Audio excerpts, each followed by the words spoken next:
تا پیچ نگه دارنده اینجا داریم، این دو تا سیم بهش پیچ شده. فرض میکنیم که حالا یا پریز رو عوض کردیم یا پیچ رو از اینجا محکم کنیم. باید وصل بشه به این دو تا ترمینالی که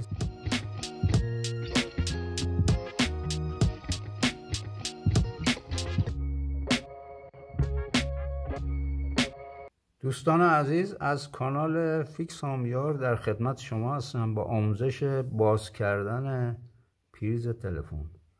برای باز کردن پریز تلفن ابتدا باید این قاب روی پریز برداشته بشه. یه پیچ اینجا هست، این پیچ رو باید کامل باز کنیم.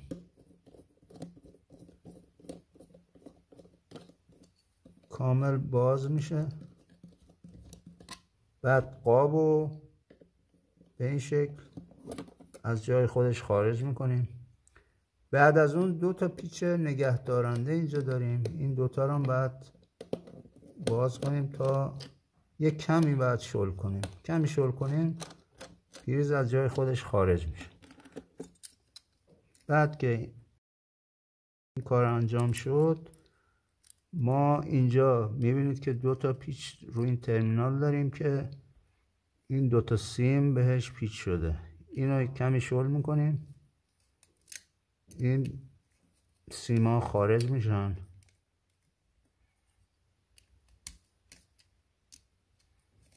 هم کمی شل کنیم کافیه.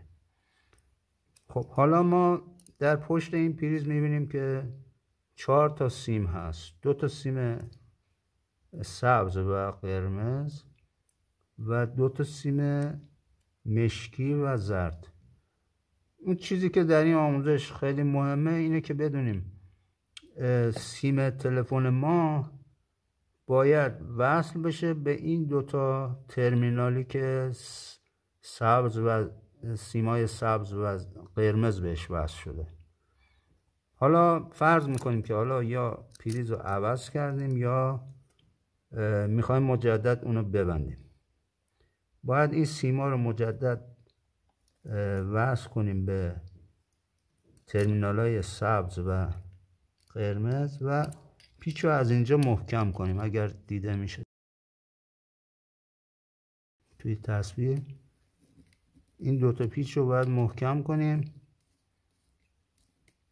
تا سیم به اون بسته بشه. حالا جهت اطلاع که بدونید این دوتا ترمینال دیگه برای چیه، اینا برای دیتای شبکه است و در تلفن معمولی کاربردی اصلا نداره. بعد از اون که کار انجام شد و محکم شد سیمو به داخل هدایت میکنیم و پریز رو در جای خودش، البته موقع بستن بعد اینو با تجهیز بغل خودش کنار خودش تراز کنیم که شکل زیبایی پیدا کنه. این دو تا پیچ نگه دارنده رو صفر میکنیم. الان دیگه در جای خودش محکم شده. میایم قاب روی پریز هم مجدد سر جای خودش قرار میدیم.